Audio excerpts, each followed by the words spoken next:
Hello friends, मेरा नाम है रविंदर कुमार और आप देख रहे हैं मेरा YouTube channel R S help में आपका स्वागत है।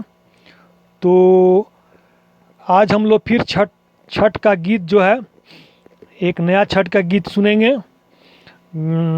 फिर एक फ्रेंड का रिक्वेस्ट है कि इस गाने को भी इसका नोट्स बताया जाए और हमारा कोशिश रहेगा आप लोग का जो भी कमेंट करते हैं उसका नोट्स ज़रूर हम बताएंगे।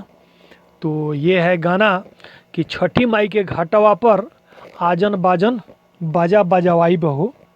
बहुत ही सुंदर भजन है और आशा है कि इसको एक बार आप लोग देखने के बाद ज़रूर बजा लीजिएगा।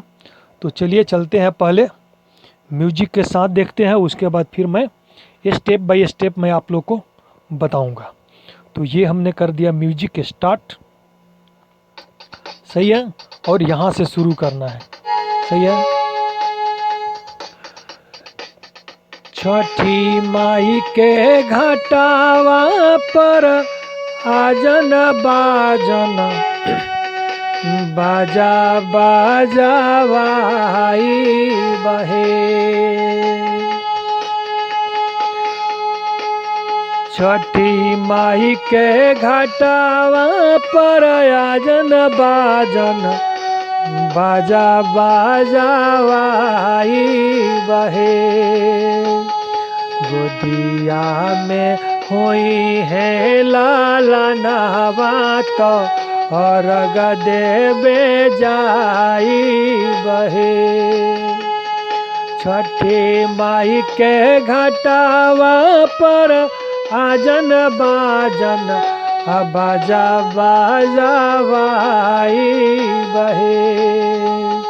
गोदिया में होई है बालकवा तो अर्घ देवे जाई बहे। गोदिया में होई है बालकवा तो अर्घ देवे जाई बहे। एक ही लालन बिना छछनेला मनावा, सुन सान लागे हमारा घरवा आंगनवा। पूरी जहिया होई दिल के लालसा तो जलसा कराई बहे।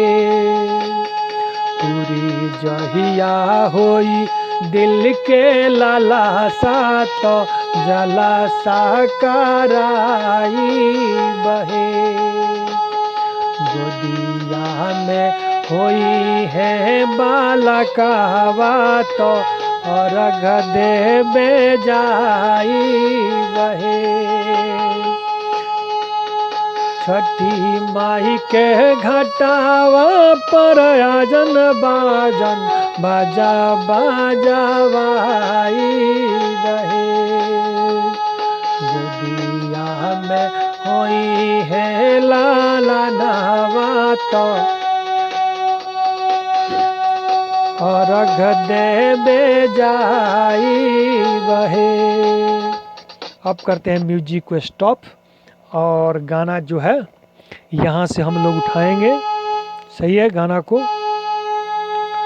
छठी माई के से ना, छठी माई के घाटावा पर से ना, छठी माई के घाटावा पर आजन बाजन है ना। फिर एक बार देखिए, छठी माई के घाटावा पर आजन बाजन बाजा बाजा वाई बहे, है ना। फिर एक बार और देख लीजिए ताकि आज छठी माई के घाटावा पर आजन बाजन बाजा बाजावा ई बहे, है ना।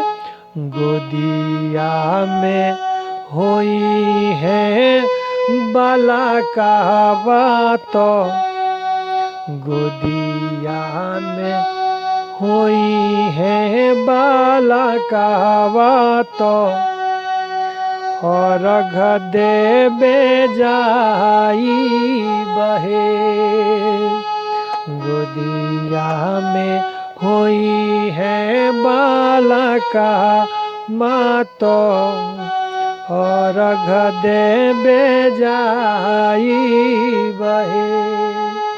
इसके बाद इसका अंतरा है एक ही लालना बीना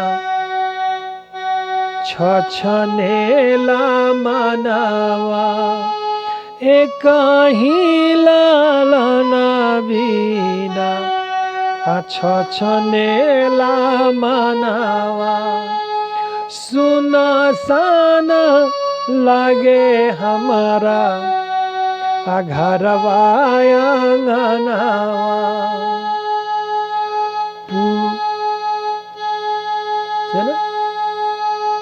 पूरी जहिया होई दिल के लालसा तो जलसा कराई बहे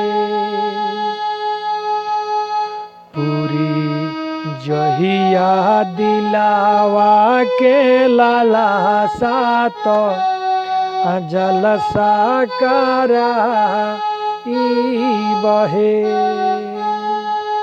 सही है। अब यदि हाथ बैठ जाता है तो फिर तीनों उंगली से आप लोग बजाइए। कैसे?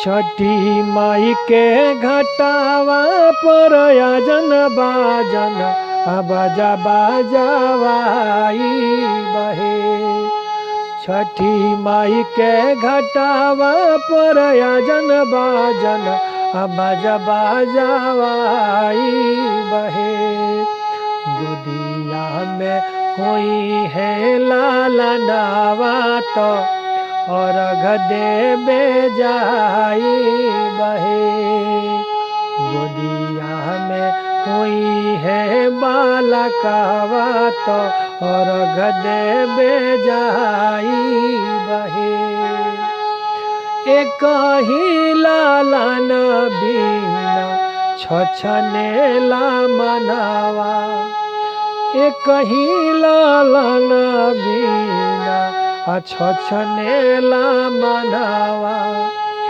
सुनसान लागे हमारा घरवा आंगनवा पूरी जहिया होई दिल के लालसा तो जलसा कराई बहे।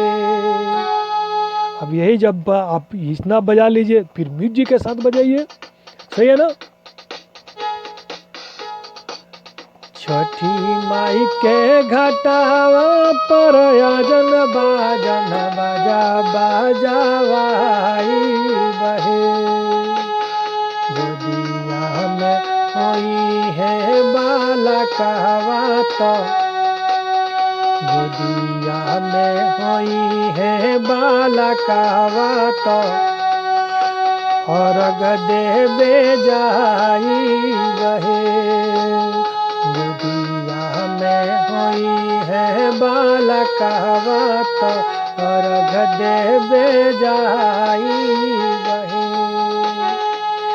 एक ही लालन बिना छछनेला मनावा सुनसान लगे हमारा घरवा आंगनवा पूरी जहिया होई दिल के लालसा तो जलसा कराई बहे पूरी जहिया दिलावा के लालसा तो जलसा कराई बहे। अब करते हैं म्यूजिक बंद। अगर ये गाना आप लोग को अच्छा लगता है तो लाइक कीजिए, सब्सक्राइब कीजिए और फ्रेंड के साथ शेयर कीजिए और किसी गाने का यदि नोट्स आप लोग को चाहिए तो आप लोग कमेंट बॉक्स में लिखिए। हम कोशिश करेंगे हर एक फ्रेंड्स के कमेंट्स को जवाब देने के लिए और आप लोग को म्यूजिक भेजने के लिए। और आशा है कि आप लोग जो है इस म्यूजिक से आनंद लेते हैं और सीख भी रहे हैं। और इसको जो है फेसबुक व्हाट्सएप पर जितना हो सके आप लोग शेयर कीजिए, यही आप लोग से रिक्वेस्ट है। तो चलिए मिलते हैं फ्रेंड्स नेक्स्ट वीडियो में। Thank for watching friends.